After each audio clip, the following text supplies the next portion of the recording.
Hope Restores was created out of sheer need and necessity, especially during the time. There was a lot of social unrest going on and people needed a place to heal. We had our youth in our community screaming that nobody's advocating for them. They're dealing with racism in school.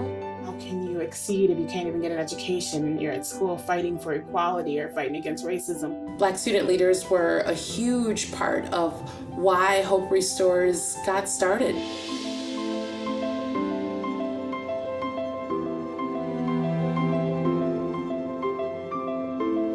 Crosse is a sundown town, meaning that this was a place that minorities were not to be seen. After the sun went down, things would get very dangerous for them. We had our Black community that felt isolated. They felt like they were being mistreated. And there's a lot of concern around systemic inequalities and people experiencing poverty here. You know that they can't afford their rent, when you know they don't have clothes or food or they don't have opportunity. It causes mental illnesses, it's a trauma, and it's something that unfortunately gets passed on to their children. If we don't make any changes, it's something that will continue going through their families and going through communities.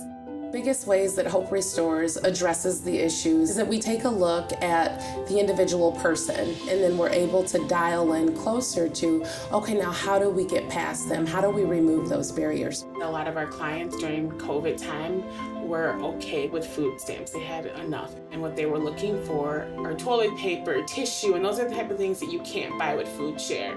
And so our giving cabinet is a way for us to stock some of those items that you might need that might get you through to the end of the week or till your next paycheck. I don't know how our cabinet stays full, but it just seems like every once in a while somebody comes and blesses the cabinet.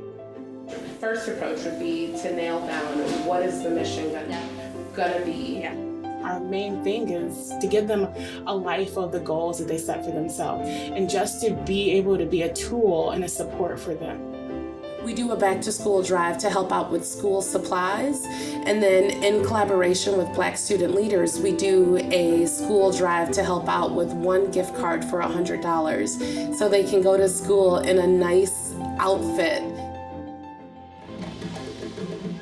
When you get around people that can encourage your kids to dream, wild things happen, like you buy a house, your teenager's on the honor roll and going to France. Look at you. In this small town, Hope Restores is absolutely making miracles happen for the community here and for individuals that are living here. They're experiencing a different life that they did not know was possible.